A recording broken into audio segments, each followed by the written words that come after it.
Welcome, everyone, Hey, and welcome to our live. How's everybody doing this evening? Yay! Hello, everybody. good. I'd like to welcome in Embarkation Nation, Mr. Smiley Face and Warm Strong Adventures. Warm and strong adventures. That's very comforting. And we're going to be pretty much talking about the Jubilee and the first couple of cruises that it went on. The two cruises. Bill went on the Christmas cruise. We happened to go on the New Year's cruise, and just kind of compare the differences and see how we like the ship, how well it performed, and all that good stuff. Sounds good. So how'd you guys like it so far, or your cruise? Well, I wish I I was loved still it. there. I mean, yeah. I mean, I really had no complaints. I went on the inaugural cruise, so a couple of things. They're still working on it, but as far as the ship itself, I enjoyed it. I enjoy the Excel class ships. Yes. See, and I'm not a fan of the XO class ships. You're not. Ooh, Why I'm is kind of that? partial to the Dream class. Unfortunately, it was for me. It was an absolutely beautiful ship, absolutely hands down beautiful ship.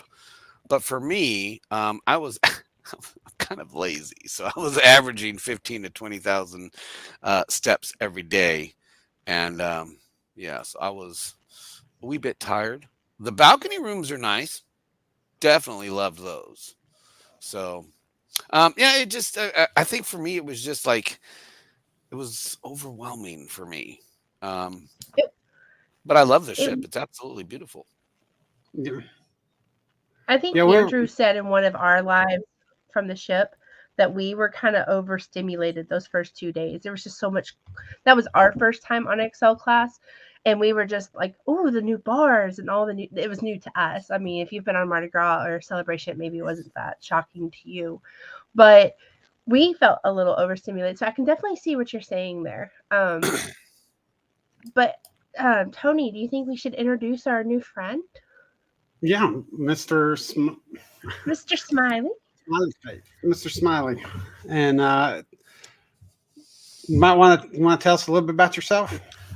Sure. Affectionately known as Mr. Smiley Face because I try to spread joy and happiness in the terminals before embarkation, before you guys get on the ship. My name is Anthony. I've been working at the port as a guest port services agent for about 3 years now. I work embarkation for the Dream and the Breeze. And before this, I've been in Galveston for about 5 years. And I spent about 25 years in music and radio. Oh wow, Sweet. Well, yeah, just a little something, little something. wow. 5'8", 150 pounds. I like long walks on the beach, and I like short walks on the beach. I absolutely love working this job. I love interacting with all the guests. I love it when I get on a ship and people come up and they recognize me. It's amazing. I know you guys experience that as well. And hopefully, fingers crossed, next month, I will be submitting my application for cruise director because it's still open. And if that's not open, then it's going to be Fun Squad. But I am going to be trying to get onto the ship. That's Nice. awesome. Nice. That's awesome. That'll be a different kind of live YouTube. Right. That would be. Oh, look, Yeah. it's live on my YouTube channel. Yeah. First one. See, I need to like Glad you're his ready. page on the Facebook, on the Book of Face. What is? See, I'm sure everybody that's watching this already knows all of y'all's links and stuff. Mr. Strong, what is your Facebook page? It's Warm Strong Adventures. Warm, strong. See, I like that warm, strong. See, that says comfort to me. It does. Right. If I didn't have a PvP, I would absolutely probably try and get you to book a cruise for me. You wouldn't want that. He says you don't want that. So you have Warm Strong Adventures Cruise and Travel Group. Is that the one? No. Okay. That's Bill the Armstrong. Bill Armstrong or Armstrong Adventures. Bill Armstrong, you can use that one also. I'm on there. Probably on there mostly. Okay. Well, let's see here. See all. Oh, there. Hey, there it is. Armstrong Adventures. Right on. See, that way I can actually tag you and stuff. Hey, thank you, Dennis Craig. I appreciate that. Dennis Craig is a follower of Mr. Smiley Face on Facebook. Appreciate that. He also sells out. I believe he was on the Jubilee cruise for New Year's Eve. No, he's actually going to be on the Mardi Gras cruise with me on the Breeze. The Craigs, they're cool people. Make sure you go and follow these other 3 people, Dennis. Go follow them. How do they find you guys' links? That's what I want to know. Is there a way that you can put links in comments or something, or pop it up on the screen? Or Sure, I can drop my link into your chat. Perfect. And I'll introduce ourselves. I'm Jennifer from Embarkation Nation. We are a family of 3 who travels mostly cruising, but we do go on other adventures as well. We know everybody here on the panel. Traveling Czech is my uncle. Mr. Warmstrong Adventures is the Mr. Smiley Face, Anthony. That's who we were telling you about, who got Andrew the cool jacket. So nice. that's Well, our what's friend this? from Antargro Sailing. What's this Mr. Warmstrong Adventures? What is that? Mr. No, I was going to just call you Bill, but I wanted to make sure to say your name. And then, we met you, Anthony. I've been following you in our Facebook group cruise and stuff for the New Year's Eve cruise for the Jubilee. I've been following you for a good while.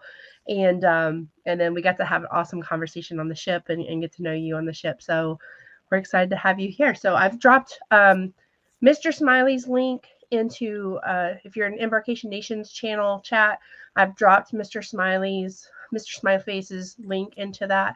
And then you should know Bill and Traveling Czech, but if not, I'll drop those links as well in our chat. Yeah, I still haven't figured out how to do all that stuff yet. I'm still fairly new to this myself. The lives, anyway. And I had this is only like my 2nd or 3rd live that I've run, so I'm not real sure how to do dropping all the different links. Well, it looks like they're being dropped in the comments, which I think is actually amazing. So hello everybody that's in there commenting and watching. This is absolutely amazing. I don't know why it took me 51 years to figure out this YouTube thing, but this is amazing, and I think that you guys are all wonderful and amazing people, and I can't wait to see how this blossoms into some really nice relationships. Yeah. Well, don't feel bad. I'm 63, and I still hadn't figured it out yet. Join the club. I'm 62. So Jen's the baby. He's the baby. I was going to just say I'm 36. I'm closer to 40 than 30. Well, right. I'm still closer to 50 than 60. So. Well, you asked about the Jubilee earlier, and I did say that I'm not partial to the XL class ships. I do have another cruise booked for October 2025, which is my mother's memorial birthday cruise, and I'm trying to talk my sister into joining me so she can get on the big ship. But I absolutely was amazed by the Serenity area on that ship. Yeah, it took them 15, 20 years to get that right, but they finally got it right. A Serenity area with a swimming pool, a little eating location, bar. They finally got it right. Yeah, it was absolutely amazing. I did a walkthrough. I did a walkthrough video for that, and I wish I could upload it from my Facebook to the YouTube channel. I haven't figured out how to do that yet. I've been Googling. Look at the bags under my eyes. It's driving me nuts. One day I'll figure it out. But did a live walkthrough on my Facebook page, so they can still see it because it's public. And it took a minute to do the live walkthrough of Serenity. Also covered Loft 19. which is the cabana area of the Serenity deck on the Jubilee. And that is at cost unless you are booked in I believe, a presidential suite. But it's like $500 for the day. So yeah, make sure you got, absolutely, Lady Czech. Please make sure you click the thumbs up button. Make sure you subscribe to the YouTube channels. There's 4 of them that you should be subscribing to. Yeah, and Jen had introduced her channel. I was just going to tell everybody about ours, Traveling Czech. Basically, it's my wife and myself. We're trying to get into doing about cruising, or just basically any of the travels that we do. Also, I do a little bit of scuba diving. If you like scuba diving videos, I've got a few. If you like some cooking videos, I've done a few of those. Just a little bit. I've got a couple of good videos if you like, where we were actually diving with the sharks, which I'm kind of proud of, because we weren't in a cage or anything like that, but they were coming so close that we could actually reach out and touch them. But we haven't been going for about a year, so we're learning a lot from Jennifer and Bill and everybody else that we talk to. And Bill, did you want to say anything about your channel? Yeah, Bill from Armstrong Adventures, and I do mostly cruising videos. I call myself a travel channel, but most of my traveling that I've done has been on a cruise ship. So we're going to call it a cruising channel for tonight. I don't know. I've been doing it for about 2 years. March 18th will be 2 years. It's been a lot of fun, a lot of interesting things. I've been on probably between 45 and 50 cruises. I just did the first time out of Galveston. The Jubilee was the first time I ever been to Galveston, and I absolutely loved it. They did a good job. The only thing that I didn't like about it was, and it had nothing to do with Galveston, it had to do with the Jubilee. There were a lot of priority guests. So I had a 9:30 appointment to board the ship, and again, I've told the story a few times, but a 9:30 appointment to board the ship, and when I got there at 8:45, the line was 300 or 400 people deep. So it had to wait. But once the line started moving, once we started going inside, it moved fast. They had plenty of people inside handling it. So no, if you like cruising, I'm putting up the Jubilee videos now. I have some Maravillia videos that I'm still trying to finish up. I want to get the Jubilee out there first, and then next Thursday I'm going on a MSC Seashore. So just hit the subscribe button, hit the bell button, and check me out live. Felt like a lot. Well, no, that was. I'm absolutely amazed that you gave that such a great review about the embarkation process there in Galveston. We absolutely, both teams. For those that don't know, there's 2 separate teams. There's a team for Terminal 1 or Terminal 25, and then there's a team for Terminal 2 or Terminal 28. I'm a member of Terminal 28 team. That day, the first cruise, half the ship was priority. Right, and I expected that. So there really was no priority. Exactly. And I understood that too. Yeah, see, and I'm glad you do, because there was one guy that was doing a video blog, and that's all he did was complain that we should have known better and that we do this every day. For those of you who don't know, on most cruises that leave out of Galveston, we typically board 200 priority guests, 200 to 300 priority guests, not 3,000, not 2,000 like we did today. So today, when we boarded the Dream for their 14-day Journeys cruise to the Panama Canal, there was no priority guests, and priority guests actually boarded according to boarding zone, just like everybody else normally does. Oh no. Oh yeah, but they took it in stride. They absolutely took it in stride. Ooh. And I was absolutely amazed at everybody's patience, because we boarded 2,000 people. I think it was like in an hour.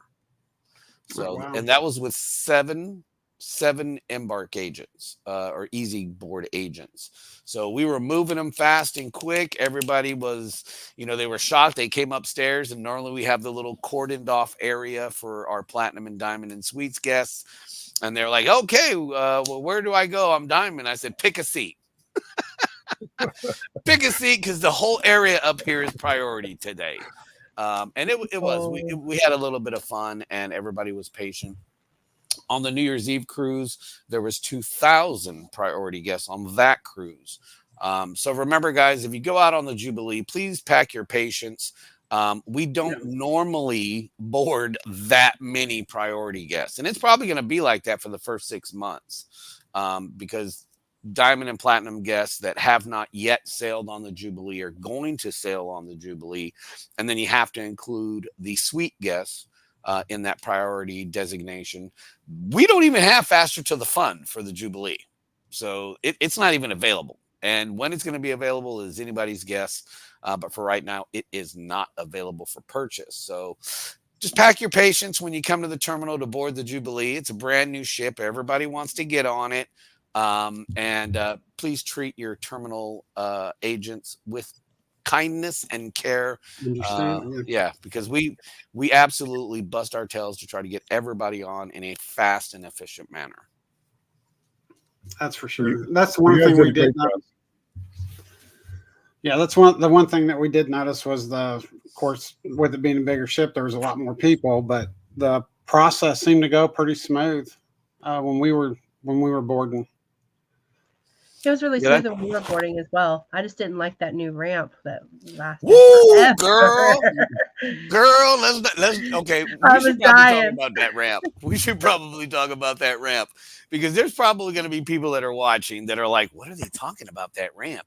If you have issues with walking on inclines or long distances or both, you might want to bring a bottle of water or a can of water, because you can't bring bottled water. Bring something to drink. Wear some comfortable shoes. Don't be wearing them high heels to board the Jubilee, because your ankles are going to be hurting. Your dogs are going to be barking when you get on the ship. And just be prepared. You maybe like shift around your sodas and your wine and everything in your backpack. That's like an extra 50 pounds, because that ramp is no joke. I was dying. That was the worst part of my embarkation. It was not the people. It was not the drug dog. It was the dang ramp. But once you get to the top, there's a beautiful seating area, and the process was super smooth.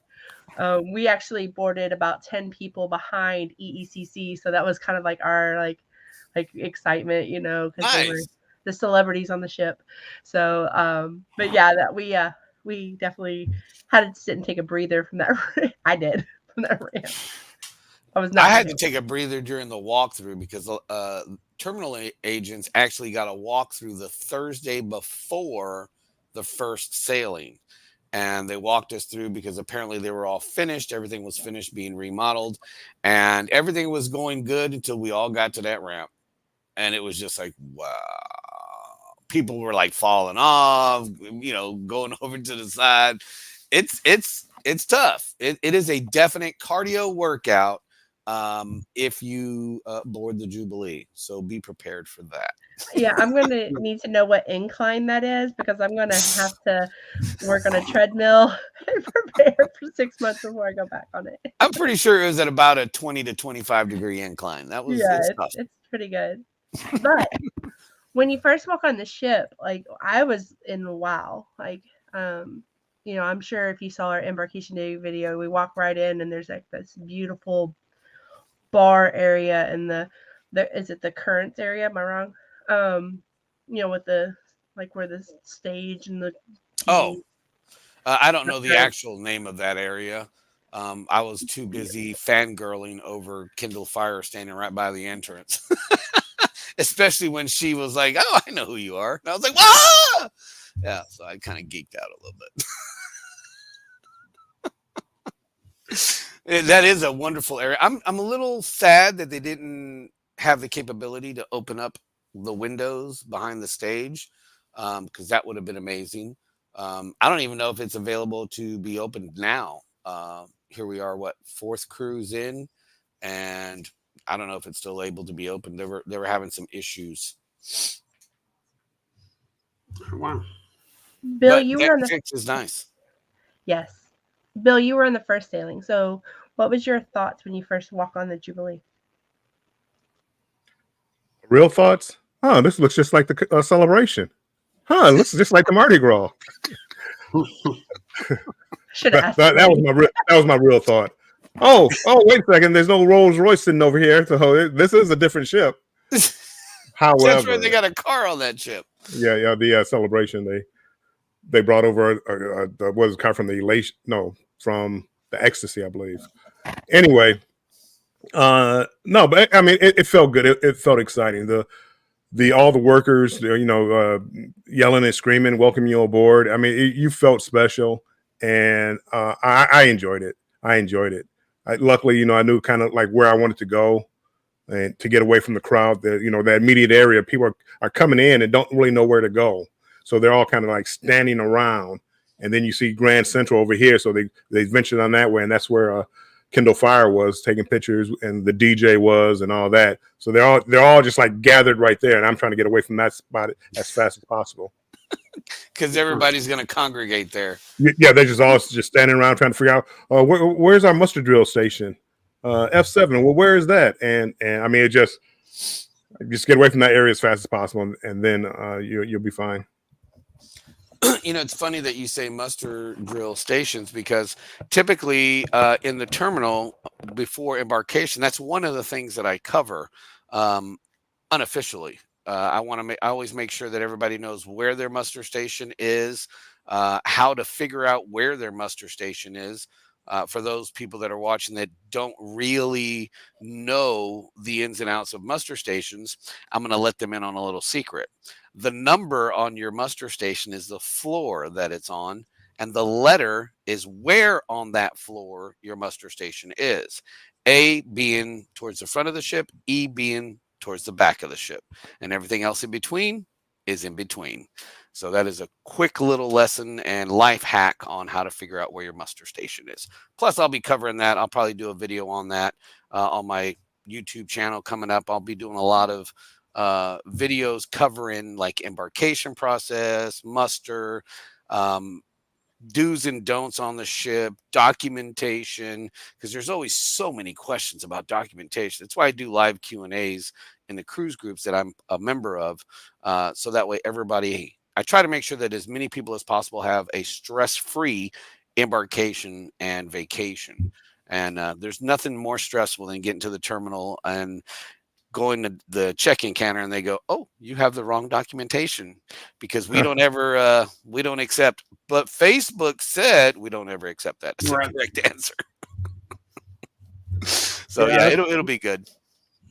That's similar, like with when we were on the Luminosa leaving out of Brisbane. Everybody was talking about, well, you need this documentation, you need this. Well, why don't you? We needed to find out to make sure they knew they needed to go check the government's websites to make sure what these people are telling you is true, and that's actually with any ship. Oh, absolutely. Well, and like today when we had our morning meeting before embarkation on the Dream, this is a Journeys cruise going to the Panama Canal. So today we didn't accept birth certificates and IDs. Today was passport only. And we had quite a few guests that had gone online for their check-in and stated that they were using a birth certificate and a government issued ID. You have to do some research, people. You have to read your Carnival cruise contract. The website is amazing, and I highlight the website in all of my Q&As. It's really easy. You go to carnival.com, and the right-hand side at the top of the screen, there's a little magnifying glass. And when you hover over that, it opens up frequently asked questions and topics. And one of those being documentation. And if you click on it, it'll take you right to their policy on documentation. I love it when people are like, "Oh, no, absolutely, you need a passport." And I'm like, they're going to Cozumel, Costa Maya, buddy. They don't absolutely need a passport. Does it help if you're in an emergency? Absolutely. Mm-hmm. But people aren't asking that. Not everybody is going to have a passport. Not everybody can fit that into their budget. And thankfully there are cruises where you don't need it. I think there's only like 4 that Carnival does that actually absolutely require a passport. So get your documentation in order, people. And here's another little life hack for everybody that's watching, for all of your people as well. Whether you travel with a birth certificate and a government issued ID or a passport, take your birth certificate, take a picture of it, and email it to yourself. Because I have actually seen people denied boarding because they were traveling with a passport and lost their passport. So they got their driver's license in their wallet, but they don't have their birth certificate because they bought their passport, didn't think they'd need it. Or they've lost their birth certificate on the way to the terminal. So if you have it emailed to yourself and you get to the terminal and find out, oh my gosh, somebody broke into my car at the hotel and stole my bag, and you come with that sob story, you can shut it down by saying, I remember they said to email myself a copy of my birth certificate, and now I can take out my driver's license and email them, because that's what they're going to tell you. They're going to say, okay, well, email us a copy to this email address, and you've already got it in your email. All you got to do is hit forward, bam. And guess what? You're no longer panicking because you think you're going to miss your cruise. You're going to get on your cruise because you heard it right here with Embarkation Nation, Traveling Czech, and Warm Strong Adventures, and Mr. Smiley Face. Well, I always thought Carnival said they didn't take copies of your birth certificate. So they take copies. Say it one more time. We absolutely do. We do accept copies for now, because that change is coming. People have asked me, well, when's it coming? When I know, you will know. But as of right now, as of today, if you are selling out from a port in the United States and coming back to a port in the United States and going to destinations that don't require passports, all you need is your birth certificate, or, according to the website, says it right there in black and white, a clear photo copy of your birth certificate. Sweet. It says it. And people always doubt me and they say, no, it needs to be certified. Nope, it says on the website, does not need to be certified. So interesting. Yep, you can literally take a birth certificate, throw it on your printer, hit copy, take that copy out the machine, and take it to the port, and they will let you on your cruise. See? Information is power. Yeah. I'm still that paranoid person, though. I'm going to be bringing my original passport. Bring your original. Yep, bring your original if you like. But let's see here. I'll post a link in the comments, and people can read it, and then they can decide for themselves if they want to take their original or their photocopy. But I like to lose things. Anybody who's been following Embarkation Nation for a while, y'all know I lose everything. So I think that is great advice, knowing that, like, if I just go ahead and just send some copies to my email, or, encrypt them or what, all those things, but that I can get them to, I can still get on the ship, because that is like my number one fear of, like, losing my passport between the house and the ship. So it's good information to know.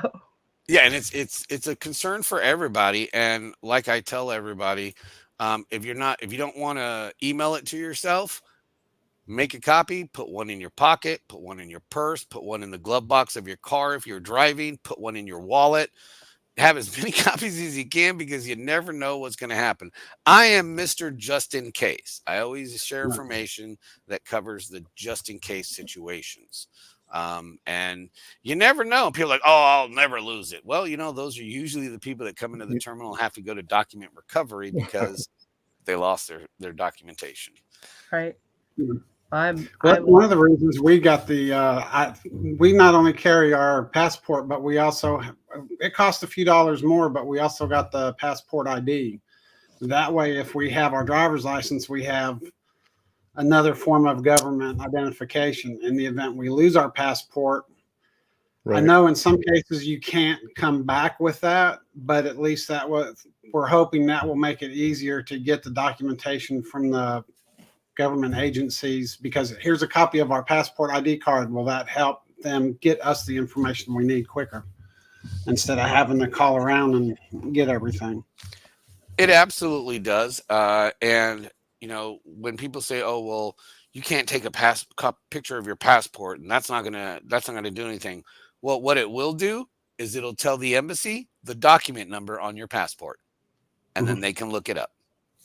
Well, I'm on Carnival's site right now, and it says for closed loop cruises, U.S. citizens will need to provide a boarding pass, a government photo ID if 16 years old, 16 years of age or older, and a certified birth certificate or certificate of U.S. naturalization. Is that the AU, or because I shared the link in the comments? I would assume this is not the AU. I would assume this is the US. I don't see anything about AU up here. I just went to find and typed in birth certificate in, and this is just the places to cruise without a passport, and that's just listed right there. And I guess that's kind of what I've always seen with a certified copy, not a photocopy. Okay, and the help topic on the Carnival website is actually 3409. It says traveling with a birth certificate and photo identification. It says the following are acceptable: an original or copy of a birth certificate issued by a government agency, state, county, or city, or the Department of Health and Vital Statistics. A clear, legible copy, photocopy, of a birth certificate that was originally issued by a government agency or the Department of Health and Vital Statistics. The copy does not need to be notarized or certified. Now, I know in certain situations there are different requirements for that, but this one, I don't know if you could post the link so I could check that link. I will try to get that for you. Okay. I clicked off of it now. I just clicked the link that you posted. Okay. See, because the can I do this? I think I can. Oh. It's not going to show it because I got a background.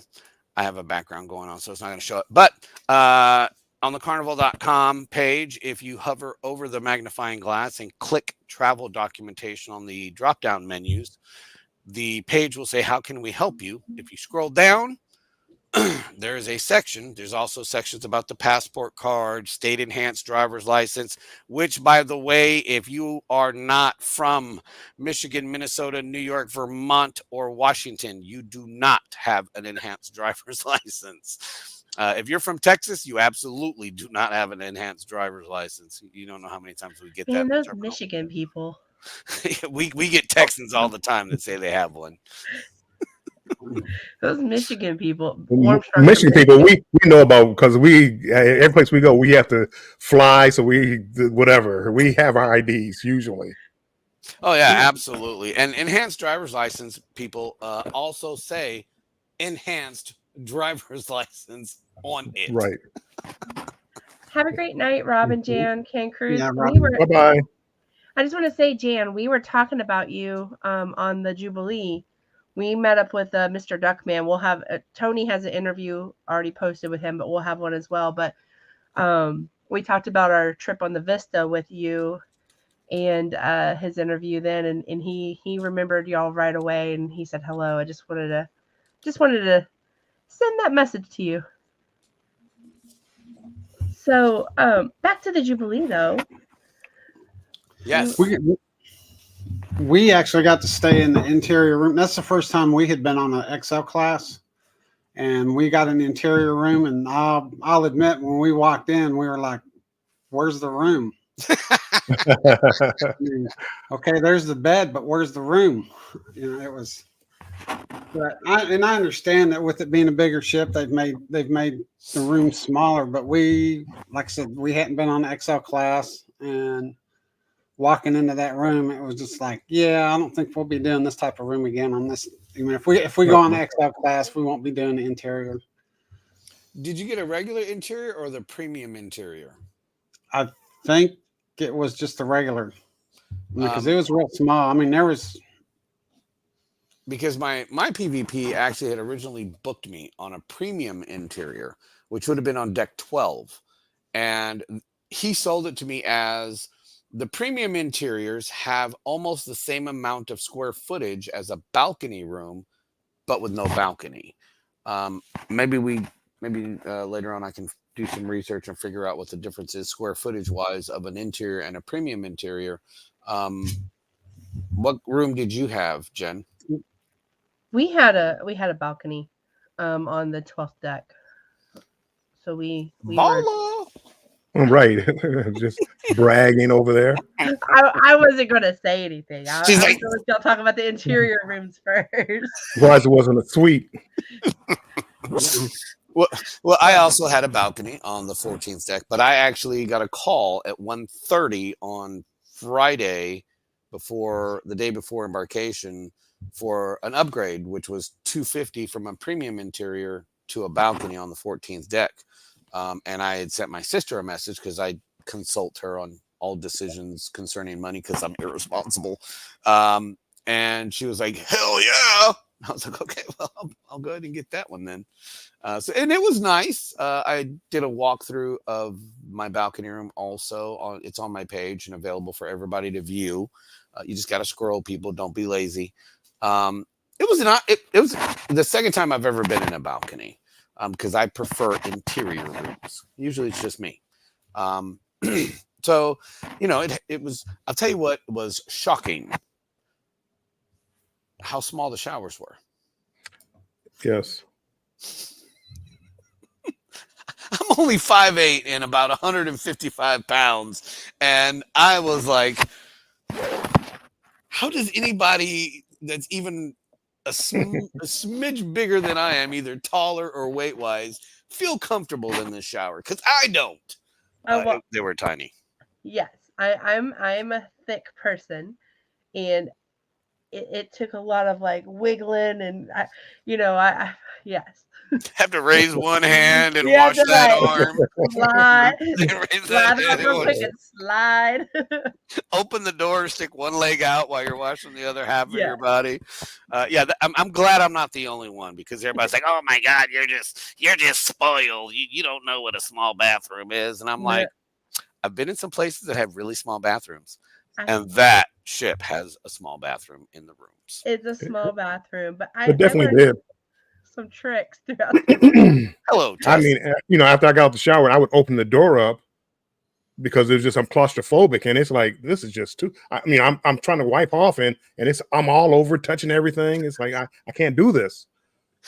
I had to make sure there was nothing on the counter by the sink when I got out of the Right. shower because I'm trying to dry off and I'm whipping that towel around and it's knocking stuff off of the shelves and the counter. Right. Stepping over the toilet so I can close the shower door.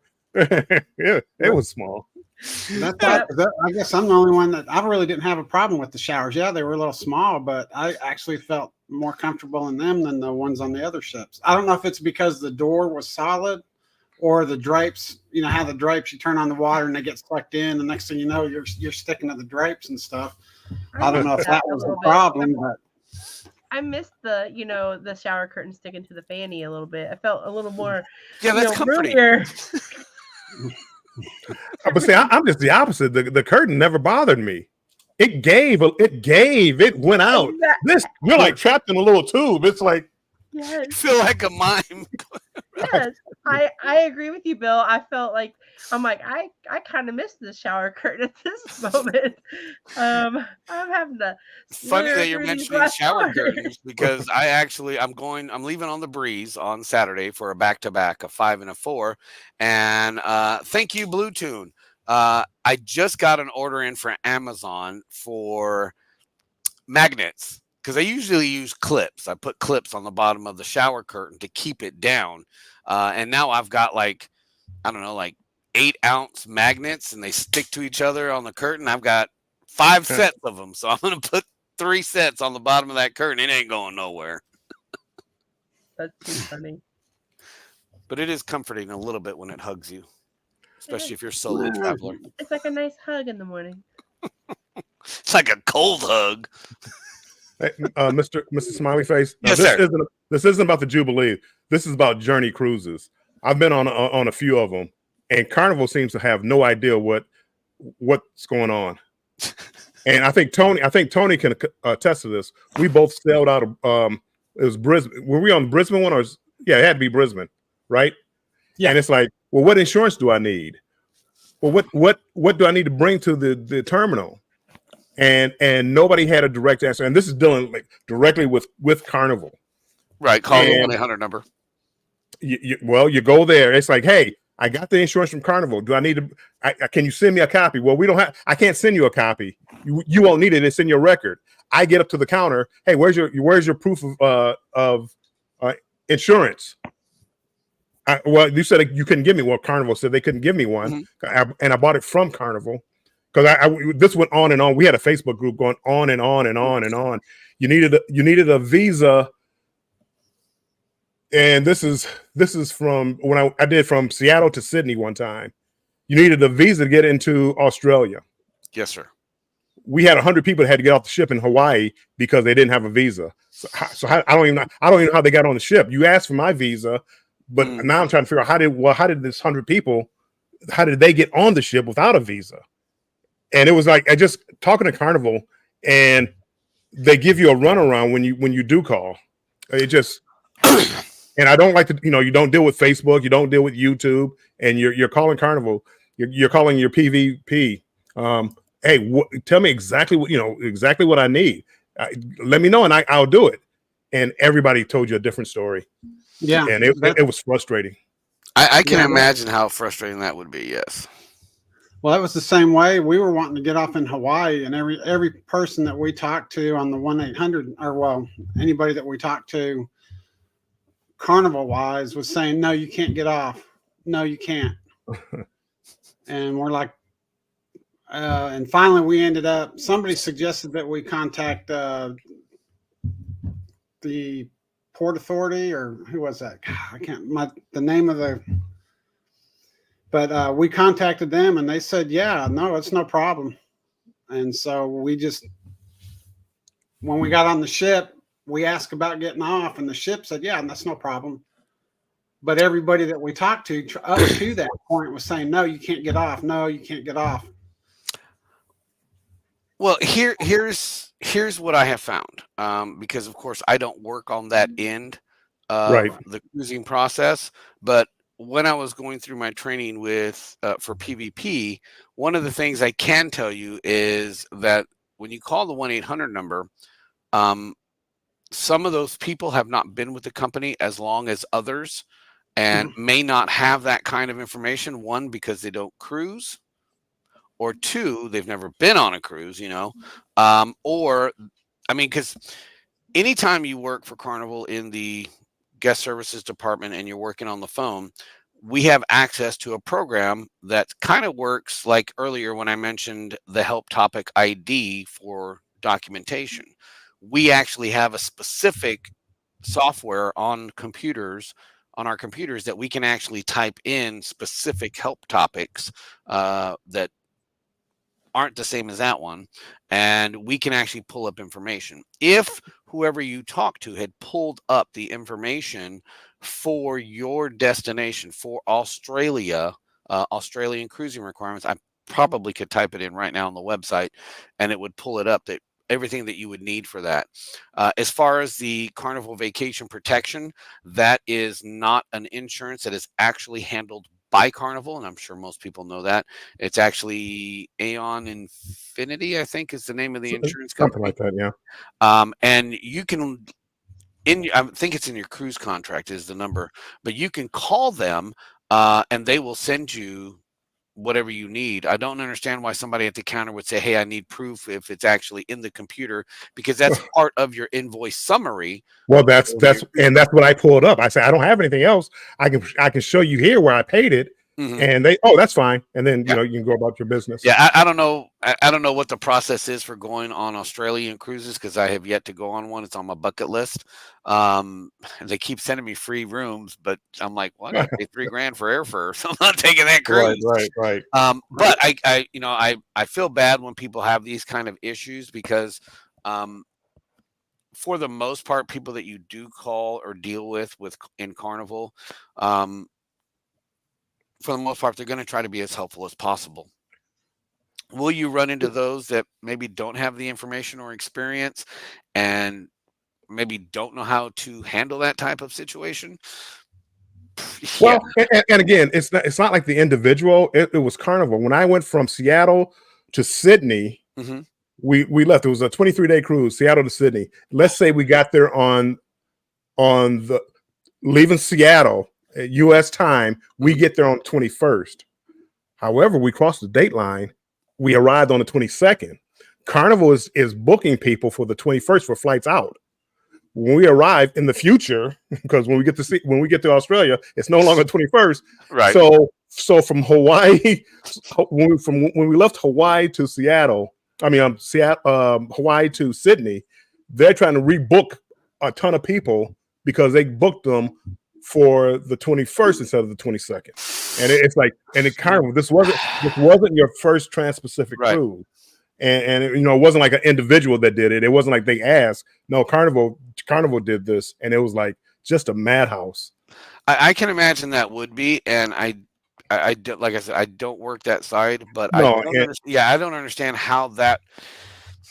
I don't understand how that could be overlooked. As far as, I mean, if you are helping somebody book a cruise that is going over a large body of water anywhere on the globe, there's going to be some time shifting.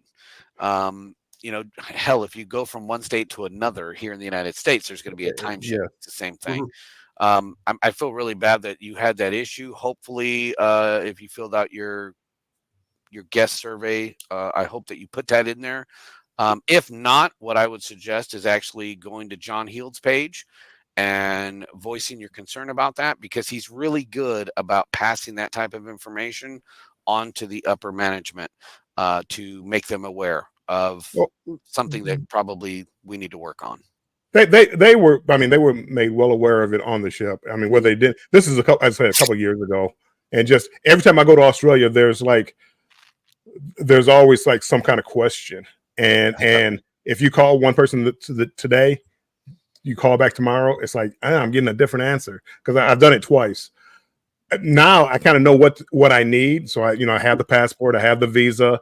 And I mean, there's just a lot of different information out there. The French Polynesian Islands, they collect the passports and they keep them, but here they say, hey, never turn your passport into anybody.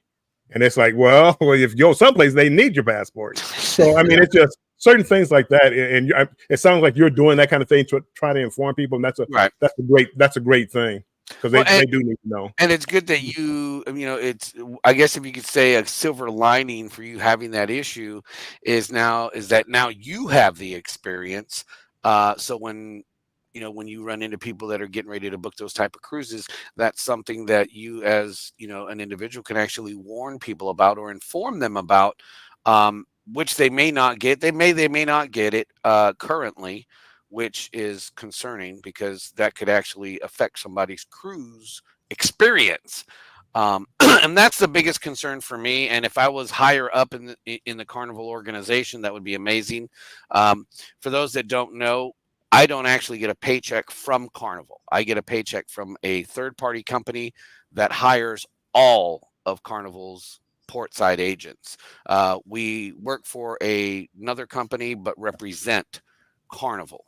Do I know more information than the average bear? Probably, but I do all of my research. I go I'm a nerd. On my free time, I go to the website and I start reading things, and I make sure that I'm informed because I know that on Facebook groups and on social media groups, people are going to ask me questions.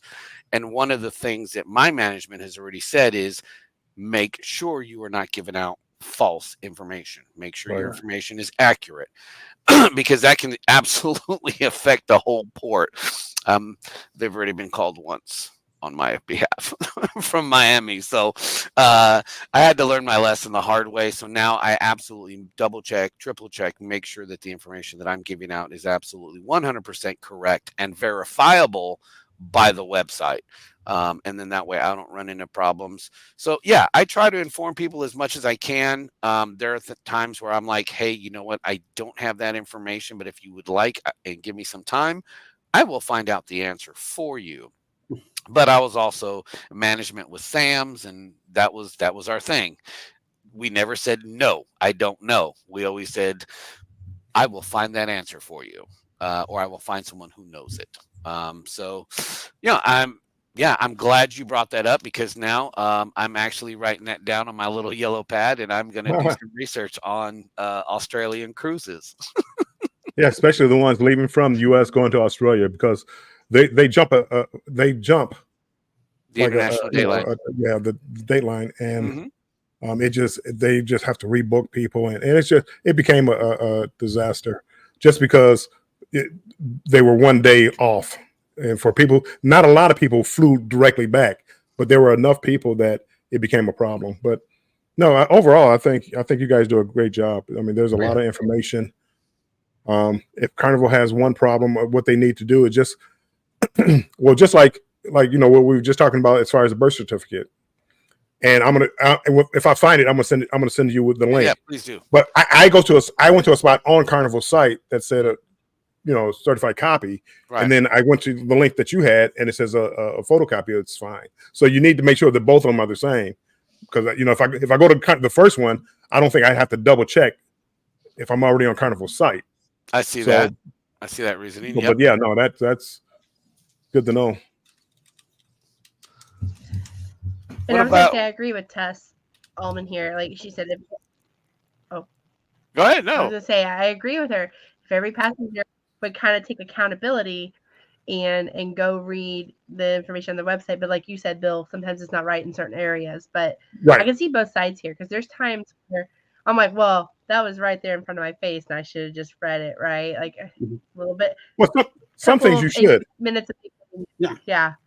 I mean, even you always read. You always have to read, and you have to know the laws. Hey, you can't wear camouflage in this country. You have to learn the laws of the land if you're going to visit other countries. And there's something that's not on the webpage, because we looked when we started talking about getting off in Hawaii. We went everywhere we could, and there was nothing saying about being able to get off the ships early or what you had to do if you wanted to. So that's why we had to call. And it just seemed like everybody that we called, they were saying no, but yet we were talking to people. Oh yeah, you can do it. We did it, and And it's like, okay, either you can or you can't, and And somebody gave us the idea to call the Port Authority or the Customs.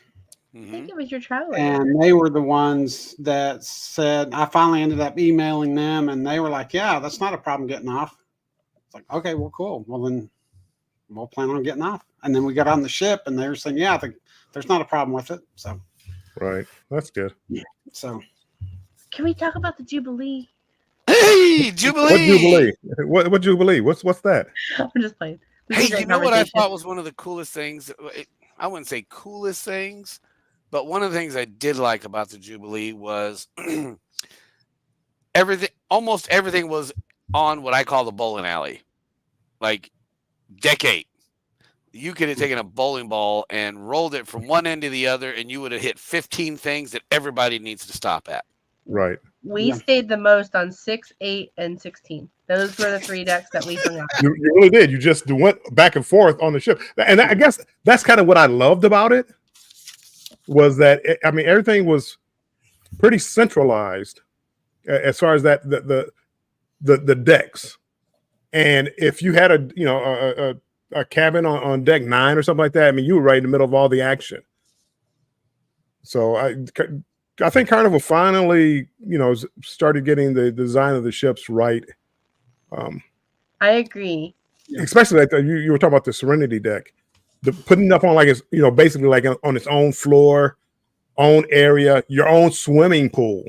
The only other ship that I know that has a swimming pool in the Serenity area is I believe it's the Luminosa, and that was like mind blowing to have that in the same area for the adults. Yeah, that was a trip. Like I was like, what? You got your own pool? Right. That was amazing. Well, one of the things that surprised me on the Jubilee was knowing how many people were going to be there. What kind of, I wasn't looking forward to getting on and off the elevators, but the elevators actually went pretty well, considering they did the number of people that there were on that ship. And the elevators, even though there may have been 1 or 2 more, it seemed like they were smaller too. But they still moved better, a lot better than I had thought they would. So we were our room was aft on deck 12. So like we literally you walked, got out of the elevator and walked around. There was our room. So we used the aft elevators for everything on the Jubilee because it was just Right. more convenient. And we didn't have any issues. Sometimes even when you're trying to go to those, like those floors with all the cabins, the rooms, you're waiting a while. Everybody's trying to go down to deck, like on the Dream 3 and 4, for dinner or wherever. And we zipped right through. We thought that was great. There was one elevator on the aft that it seemed like if more than 3 or 4 people got on, it was having some issues. It would say it was over limit or Uh-oh. it was just kind of having some issues. It was like the middle one in the back on the aft. Yeah. But that one, it was like, okay, I was just on with like 15 people on the mid section. This is like 2 of us. So what's going on? But those are things that they'll work out, of course, They as will. the sailing's going on. But we loved it. We loved the layout of the ship. I loved Dr. Ink's area. I love just sitting in that little area. Yes. I mean, it was a little crowded to get a seat at the bar, when we would go at high peak times. But we just enjoyed sitting there, listening to the music, looking at people changing the screens, just looking at everybody having a good time, watching the drinks being made. It was just such a great, peaceful area for us. I don't know if y'all had an area that y'all really liked to kind of just sneak into deck 8. Deck 8 side or deck 17 aft. Yeah. 17 aft. I'm a smoker. Well, I thought it was cool too the way they had the chef's kitchen set up to where people could see what was going on as they walked by. Because even some of the classes, we could look in there and see them doing different things. A little free advertising. Yeah. It was. Yeah, that was pretty cool. I thought that was cool too, because I'm like walking and all of a sudden I see this glass wall and I'm like, the heck is that? And people are cooking. And I'm like, that's pretty cool. It was cool. Yeah, we actually made sushi rolls. Andrew, well, we were with Lisa and Tony, traveling Czech. Andrew and I made sushi rolls, and that was an experience. That's not something we would do at home. That's not something we would really kind of even pay to go do, I think, locally. But we did do it on the ship, and I mean, I thought they were good. Were they as good as like when you go to the restaurant? No, this is just because Andrew and I were. We didn't roll it right, but it was super exciting. Yeah, well, we did the barbecue, or I did the barbecue, and then Lisa and I did the apple pie one. The only thing I wish they would do with the apple pie class is make it to where it was more towards the beginning of the cruise, because you get these 2 apple pies that you make the night before debarkation. What are you supposed you to make do with them? Well, you're supposed to eat them, but I mean, you've got these 2 big pies that you get late in the evening after you've already had dinner, and you're getting off the ship the next morning. So it's not like you can. I mean, we had like 2 pieces out of them, and then the rest of it went to waste. Oh, That's the second time that's happened. Whereas I just thought maybe it'd be nice if they could kind of put it towards the beginning of the cruise. You could have all that extra pie put in your refrigerator and snack on it throughout the cruise. That would make sense. Because I can't eat an apple pie I could. Come on, let's be real. I could eat an apple pie in one sitting. Do I want to? No. But there's so many food options on the Jubilee. I mean, I never found myself hungry. It was definitely, there was food everywhere. Everywhere. Absolutely. You're absolutely right. I mean, like, I didn't realize that Pig and Anchor on 8 aft served breakfast. yeah. Yeah, we found that out. They serve breakfast, and they have a free espresso machine. We heard about the espresso machine. Yeah, like it at night. Because I don't know if you guys remember. What was it like?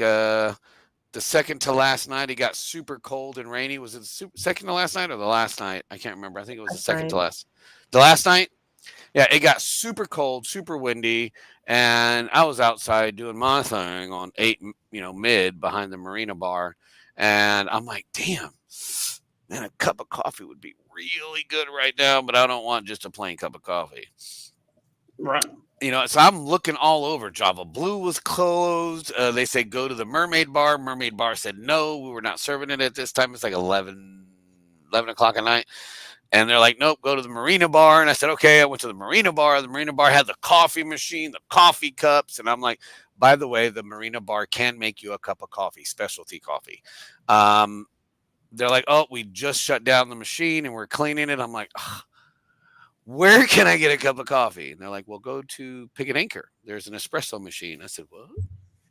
I walked over there. The machine was off.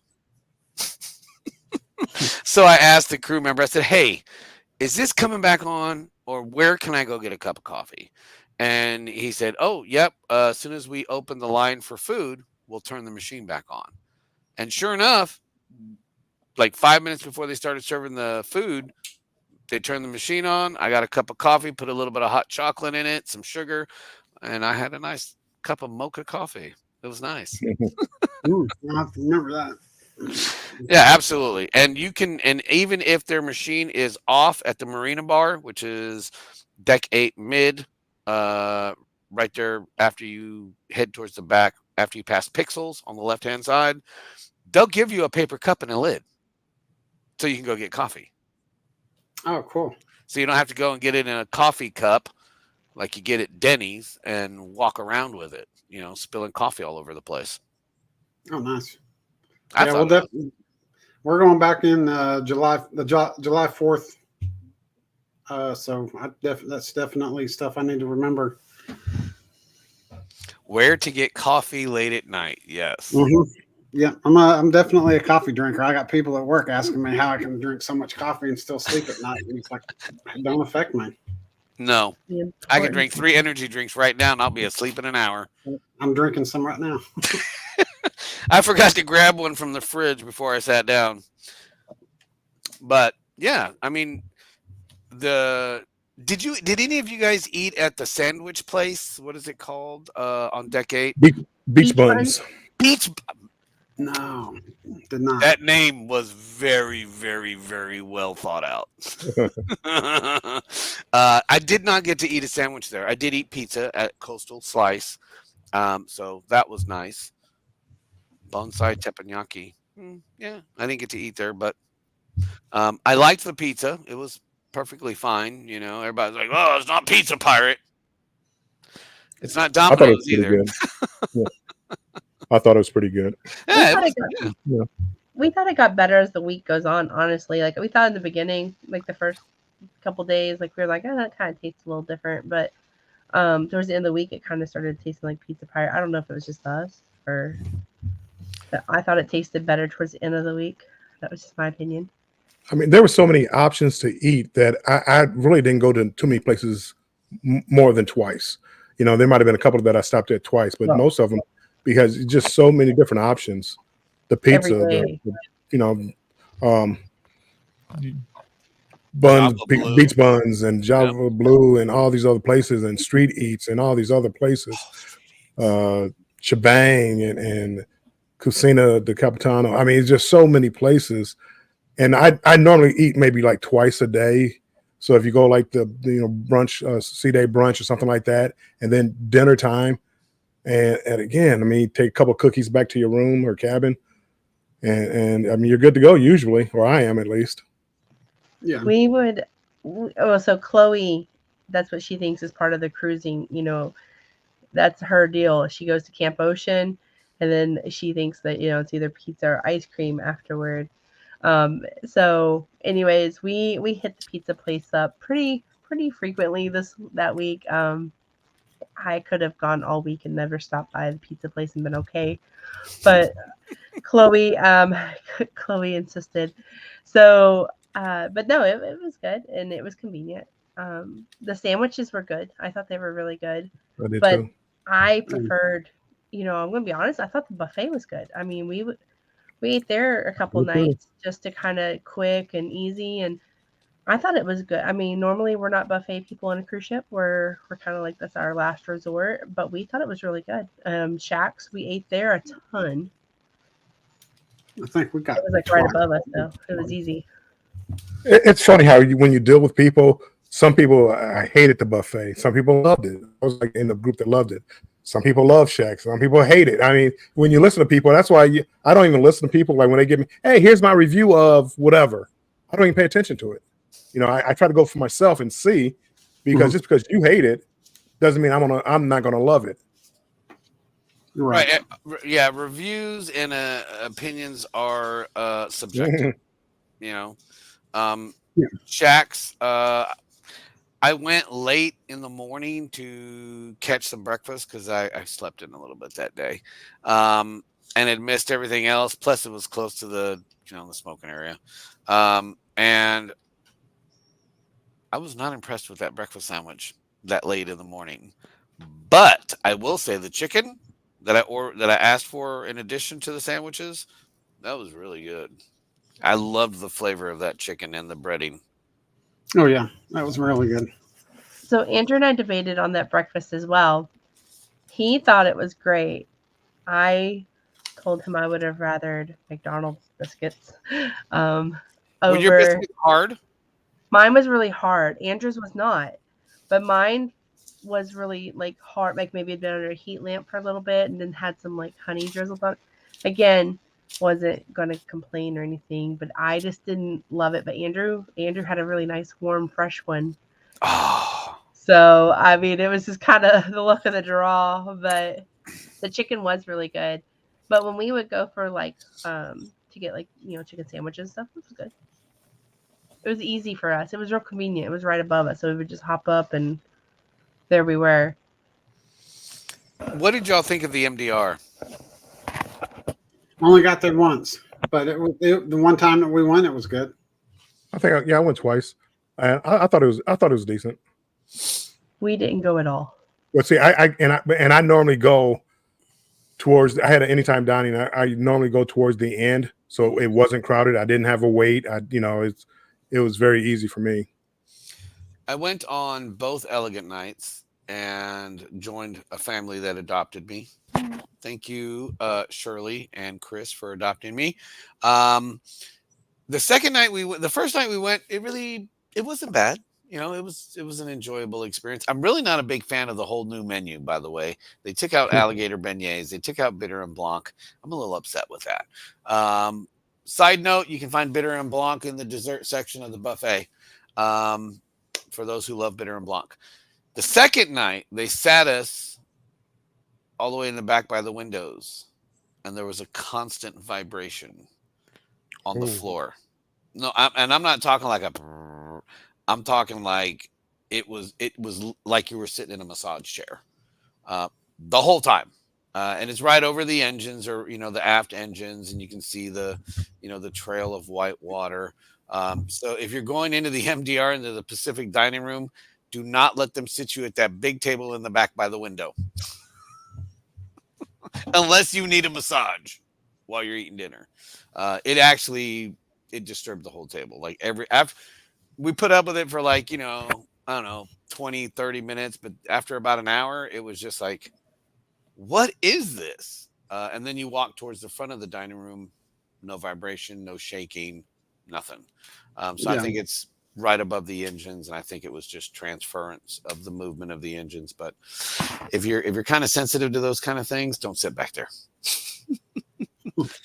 Woo! Yeah. Those Wait time. times were kind of long. Yeah. That's what kept us from going. I think it was 130 minutes or something when we looked at one point. Yeah, that's we were like, ridiculous. no, we're good. We're okay. We're good. I think I posted a picture of the wait time for the MDR. That's 2 hours. Yeah, it seemed like every time we checked in, with the exception of once or twice, it was like anywhere from 60 to 180 minute wait, and we're just like, yeah, we'll go upstairs. Oh, and side note for those who don't know, another life hack, cruise hack.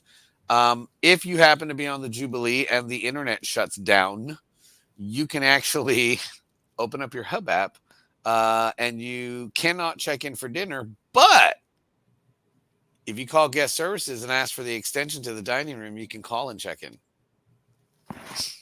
instead of waiting in line to check in. So there's a little cruise hack for everybody. Oh, cool. Man, I wish I kind of known that New Year's Day. Yeah. See, there's people out there watching going, you can't call and check in. Yes, you can. You can call them directly. So now here comes 500 calls to guest services. Only do that if the internet goes down, people. Don't do that on the cruise. If your internet goes down and you're like, oh my God, what am I going to do? I can't check in on the Hub app. Just go to your cabin, call guest service. And actually, I believe there's a list on the TV information guide, because that's where I saw it. And you can actually call the dining room. You can call the little hostess station, check in. And then just go on about your business for the next hour and a half, and then meet down there at the time you're supposed to be there. What Blue Tune? What is the Sapphire Sparkle drink? I'm intrigued. Ooh. I didn't hear of this, so now I'm like, what did I miss? Yeah, no, I don't know what that is. Looks like everybody's getting out their notepads. Right?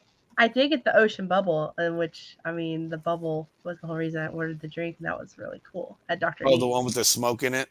Yeah. Yeah. Unfortunately, I don't drink, but I saw those drinks, and they looked really, really cool. I think on this next cruise, I'm going to hit Alchemy Bar and try their non-alcoholic offerings that they have, so I can be like everybody else and sit at the Alchemy Bar and be cool. My cool quotient's gone down in the last couple of years. I need to up it up. I need to pick it up a little bit. Now, so you guys, I assume you all three drink? Mm-hmm. Okay. A little bit. So what is this thing at Alchemy Bar that they have an Alchemy Society thingy? Do any of y'all know about it? I haven't actually gone, no. A friend of mine was telling me about it, that she needs to go and become, she's actually on, I don't know, she's on some ship out of New Orleans. I don't remember what it is because, well, it's New Orleans. It's not Galveston. Don't quote me on that. I'm just joking, Mr. Armstrong. Yeah, it's supposedly the Alchemy Bar has scrolling down, because she said she needs to go there and get her pin. Oh, it's a pin that you get. I know. You know what? I guarantee you Tess Allman knows, because I guarantee you that Tess drinks at the Alchemy Bar. Tess, if you know what I'm talking about, the Alchemy Society pin thingy, let us know. Oh, it's the Alchemy Bar Drinking Society pin. That's what it is. So, I've heard of it. How do you get it? I don't know. I don't drink. Oh. But I heard is it true that there are pins at other bars too, like at Dr. Ink's and stuff too? Dr. Inks does have pins, and I was not able to get one. I know. I didn't learn about that until the end. After they were sold out. Yeah. They were $10. I tried to get one. Bill, did you get one? No, I didn't know anything about it. I didn't either. I will say that, because y'all were talking about the getting it right thing. I believe that was Bill that was talking about that. I did like the walkability of the Jubilee over the Vista. The Jubilee is definitely walkable and walker friendly. Yep. It was not difficult to get to places. I agree. I agree with that. And man, them elevators were fast. Mm-hmm. The only time I had a problem with the elevator, and here's another cruise hack: if you're coming back on ship from a port and there's 50 million people waiting in that 20 square foot area for an elevator on deck 6, walk up 2 decks and go catch the elevator. Yeah. Walk up 2 decks and go to guest services and go to the elevator that's in the aft. Easy peasy lemon squeezy. You'll catch an elevator. I didn't learn that until, let's see, the second port day.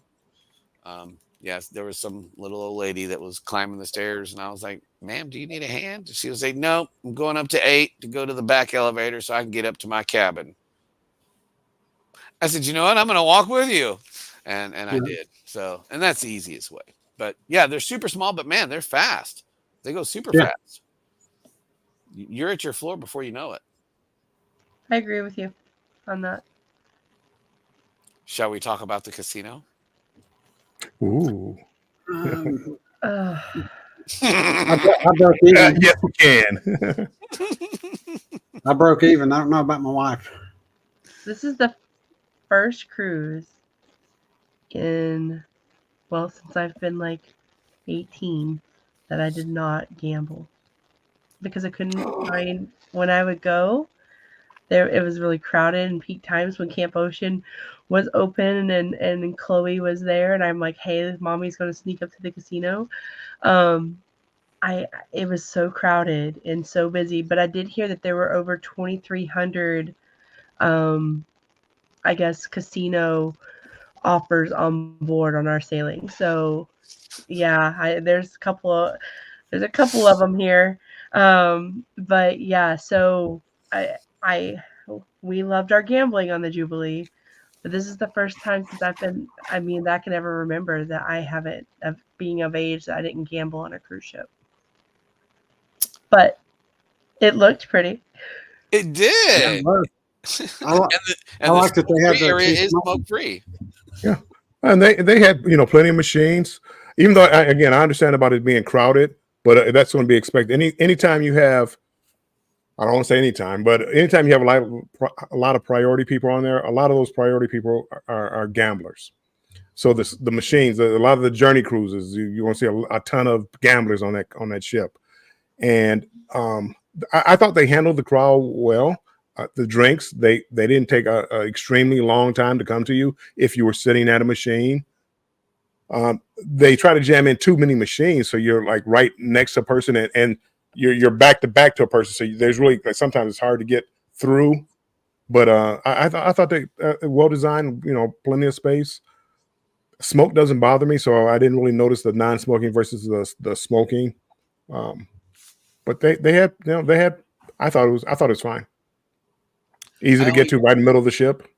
yeah, it was deck 7, and it's separated by the cashier Yeah. cage podium, or the casino host podium. I literally played for 30 minutes, about 1 a.m. just after midnight on New Year's Eve. Lost $250 in 30 minutes, and I was done. I went a couple of times for slot pulls for the groups, for the cruise groups, and looking around just gave me anxiety because I'm like, okay, I'm gonna go find a machine. I'm gonna go play another $100, and I'm just like, there's no machines open.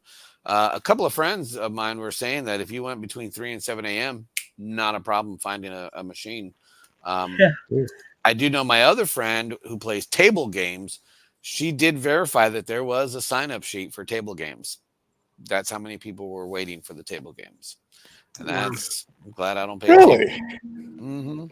That's But on interesting. the first cruise, it was crowded. Mm-hmm. But if I wanted to play blackjack, I was able to find a table. And in slot machines, I could find a slot machine. It might not have been the one that I wanted, but I could find a slot machine. They had a whole room of if people play slots, but a whole room for like just Buffalo slots. Mm-hmm. And I thought it was fine. But again, maybe your cruise was they had a lot of gamblers on that particular cruise where they offered a discounted cruise because people gambled and they just stayed packed because it wasn't I that bad on the first cruise. I heard from somebody, like, I want to say it was Kendall, maybe Kendall Fire. It was somebody like Carnival, that there were, yeah, like our sailing had 2,300 casino voucher, Yeah. like, so, and that's fine. I mean, like I said, it was a beautiful casino. I will be back. And I probably could have tried harder, but I was just kind of like, well, I'm just not going to fight to give my money away this week. That's okay.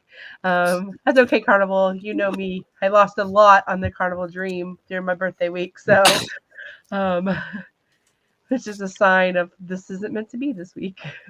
Yeah, But it I was was the good. same way. Hey, Superman. I hope you're doing well. Hello. I was not gonna fight people or stand around for 45 minutes, an hour to get a machine to just donate money. Exactly. It wasn't Right. gonna happen. Right. And I feel like on like us with the excitement of a new ship, like Carnival Dream, we've been on like 4 or 5 times. So it's nothing for me to hang out in the casino. I've seen the ship, it's fine, and I can hang out there all week and be happy, get my drinks and comp drinks and gamble. But I kind of found myself with the Jubilee because I was excited and then just looking at the new areas, and I was trying to be better about just taking in the space, I think, of the Jubilee. I think it worked out well for me. I wasn't upset about the casino. I mean, I wish I would have gambled a little bit, yes, but I do know Scott McNeil mentioned that Naughty hit the jackpot, and Naughty showed me the video of him winning. I don't know if he posted it on his page or not, but that was a pretty sweet jackpot. I really wanted to gamble after seeing him hit. Also, if you're cruising on the Jubilee, since we're talking about the Jubilee, I believe, is the only ship in the fleet where if you have DOU or DOUE, you can walk right up to the bar in the casino and get a drink. You don't have to wait for your server. Really? Oh, that would have And I did do that several times, walking through the casino. I was like, man, I need a Monster. I go right up to the bar, give her my card, 0 balance on the ticket. Nice. And I believe it's the Jubilee is the only one that you can do that on. Okay. So if you're selling on the Jubilee, go to the bar in the casino. I had that happen to me on the Spirit, where you go to the bar and they'll just serve you. But that was the only other ship, and I didn't even try it on the Jubilee. I wish I would have tried it now. Yep.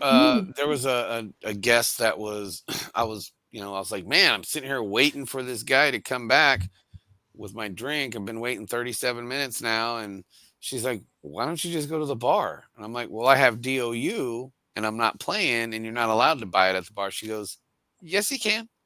I said, what? I said, okay. So I walked over to the bar, ordered a Monster, handed her my card. She printed out a receipt, 0 for my Monster. I gave her a tip. Thank you very much. Right. And after that, I needed a drink. I walked right by the bar. Can I get a drink?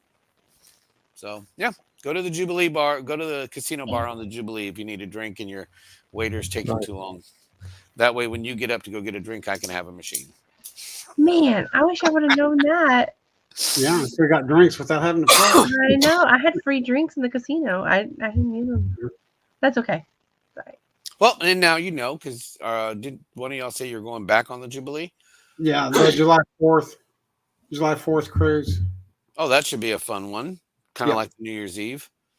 Yeah, we're actually in a room that we've never stayed in, but type of room we've never stayed in before, and that's the front balcony. Oh. On the very front of the ship. We're like right below the bridge. Oh, okay. I see them now. There they are. I'm looking right behind your head. Oh, okay. We saw a video on one of them, and it looks really interesting. But we're kind of excited to check it out, see what it looks like for ourselves. Well, yeah, that should be an amazing time, and that is also a bucket list cruise of mine. What did you guys think about that Lido deck? Now, understand, I'm asking because I'm kind of partial to the Dream Class Lido deck, and a friend of mine was actually on the Breeze for New Year's Eve, and she posted pictures and videos, and I was like, that's a crap ton of people. And then I was looking at, our celebration on the Jubilee, and I was like, where's everybody at? Yeah. I think the Dream Class Lido deck is actually bigger than the Lido deck on the Jubilee. It felt bigger on the Dream Class than it did on the Jubilee, for sure. I mean, it's kind of an odd setup. Yeah, I feel like it's kind of weird. And then with, I don't know, I felt like Sail Away, it felt very crowded. I mean, it's always crowded on Sail Away anyways, but it felt smaller to me. But I think, I liked the Vistas actually Lido deck as well. I think I liked it a little bit better. Yes, that was one of the things I did like about the Vista. Yep, I like the Vistas Lido deck. But I mean, it was fine. I mean, we kind of did our New Year's, on deck 8, so that was fine. We had a good celebration there. I think Cruise Vet, who's in the chat, he was actually on the Lido deck during the countdown. I was. The ice sculpture was nice. Another nice thing about the Jubilee during the New Year's Eve cruise was they had several locations where they were doing the countdown, which I thought was pretty cool. I was like, what? What do you mean there's other locations? What other party? What party did I miss? So that was pretty cool, I thought. I think we were on the 3rd floor where they have the stage. The three different balconies. We were out there in the center. We were, I think, on the 3rd floor. Nice. Yeah, deck 8. Nice. Yeah, because they were doing a big celebration right there in front of the screens, weren't they? Yes. Yeah. It was Kendall and I think Lizzie. I think it was Lizzie. If you guys are selling on the Jubilee, make sure you go and introduce yourself to the Fun Squad. Hang out with those guys for a little bit. They're absolutely amazing. Super fun, super high energy. Kendall and her team are doing an amazing job on that ship. They did a really good job. Yeah, they did. I loved how personable Kendall was. I mean, she had 6,000 people there to interact with and greet, and she still took her time to take selfies. We took several selfies with her. Anytime she saw Chloe, she'd kneel down and just kind of give, like that eye to eye of like, how's your cruise going? And just those little things I think we really appreciated. And we've always heard Kendall Fire was amazing. It was the first time for us to sail with her. But she was great. We enjoyed her in the Fun Squad. Yep, he was up there. Right? Yeah. Nice. So, what was your favorite part of the ship, Tony? I like the Lido deck. I mean it would actually be a close tie between that and where deck 8 was, the stage, because the Lido deck we got to sit to where you could look outside, since we couldn't look outside from our room. And then the next area was the sitting area there by the stage. Jen?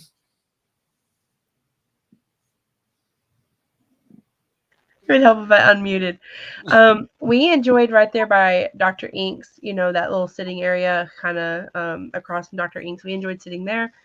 And we enjoyed deck 17. If you kind of went above Lido, and then I guess the opposite of the smoking section, the other side, it seemed like on the oh my goodness, guy's side, there was like nobody over there, so it seemed like it was pretty. You almost had like those nice lounge couches to yourself, and you could just kind of sit there and enjoy, like, the water and listening to Bolt, and that whole little area there. We liked it a lot. I'm trying to think of where else we hung out. We just enjoyed the ship overall. I mean, there was a lot of great little lounge, cove areas where like the group of us could kind of sit and chit chat about different things. I know one evening it was like Lisa, Tony, us, and Cruise Vet. We all kind of sat there and just on deck 8, and we're just kind of in this little chair area, and just, I mean, it was just nice. It felt nice to just kind of lounge around and be a part of the atmosphere, but kind of, removed a little bit as well. Yeah, you could still hear it and hear our commotion, but they weren't so close that it was actually bothersome. What about you, Mr. Bill? What was your favorite area on the Jubilee? Oh, I definitely love like Dr. Ink and the Golden Mermaid, but also in the chairs across from Dr. Ink. If you're facing Dr. Ink and the chairs across from it, on the right-hand side, there's a plug. So I would bring my laptop down there and work at a table and work at that plug. Also, Emeralds, the chairs, if you go all the way to the end from Dr. Ink, there's another plug there. So I used to go there. So I always hung around the Golden Mermaid and Dr. Ink and Emeralds and right around that area just for that reason. Or walk up the steps and go to Alchemy Bar. Yeah, my friend Jan, she's on the Dream right now. She actually worked in that area by Dr. Inks. If you're standing with your back to Dr. Inks, there's like a little hallway. There's a walkway that goes directly perpendicular to it. There's some gray like couch areas. Yeah.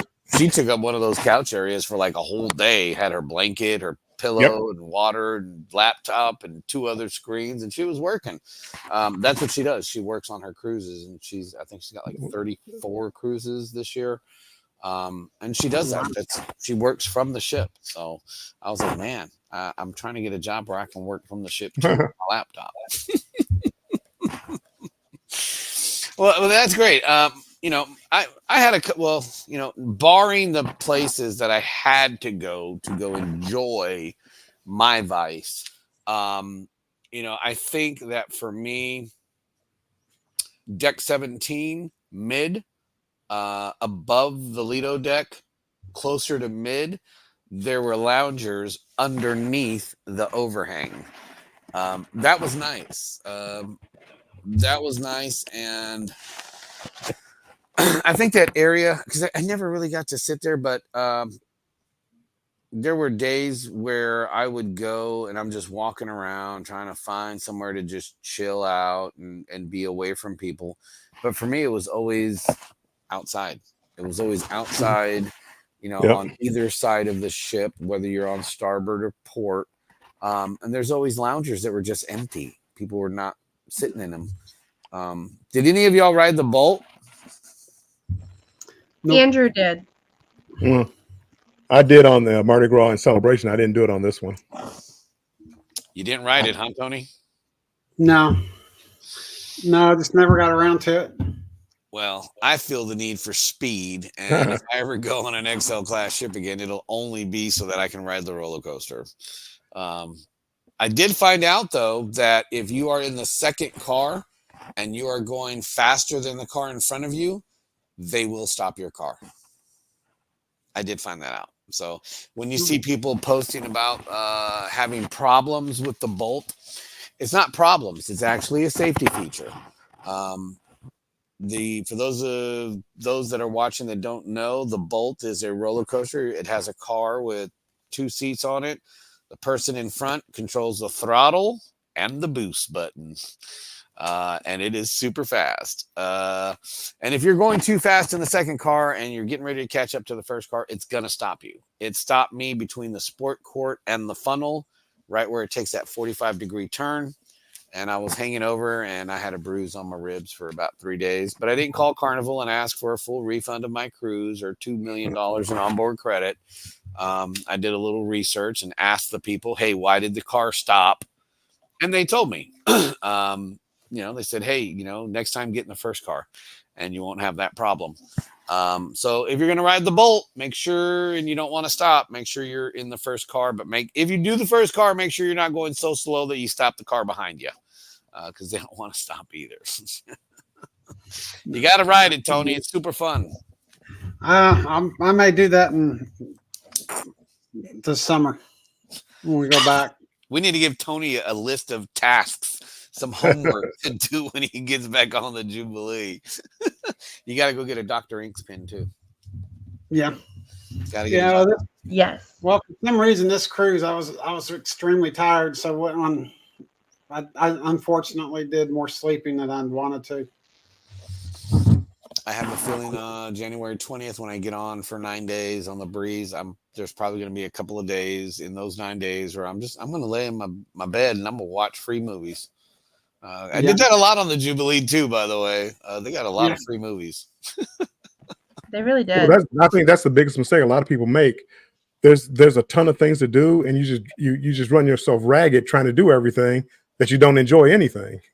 Yeah, well, I enjoyed some, but yeah, there was a point where. Plus, I mean, you know, the couple of weeks prior to getting on that cruise was the anniversary of my mom passing away, and dealing with stuff here at the terminal and stuff here, you know, in Galveston, and I was just so busy that once I got on the ship, and I was just like,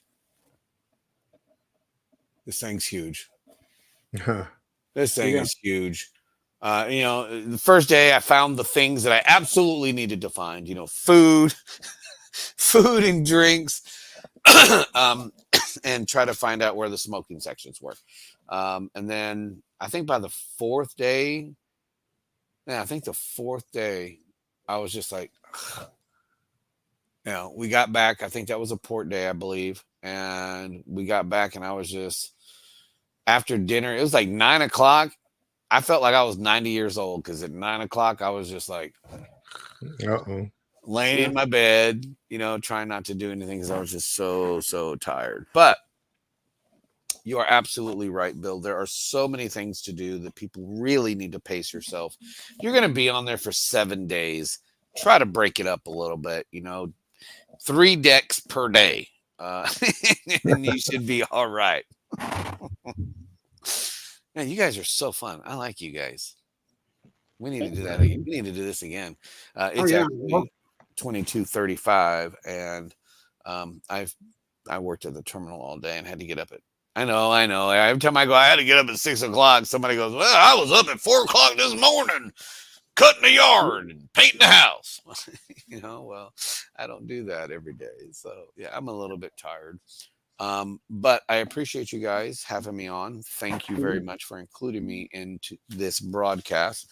And I hope that we guys can, we can do this again sometime and work together on some things, maybe do some cross promotion. I am more than happy to, if you have links, like clickable links, send them to me in my messenger. That way I can actually post them on my front page. So that way they'll be listed on my front page and people can just go and click on them.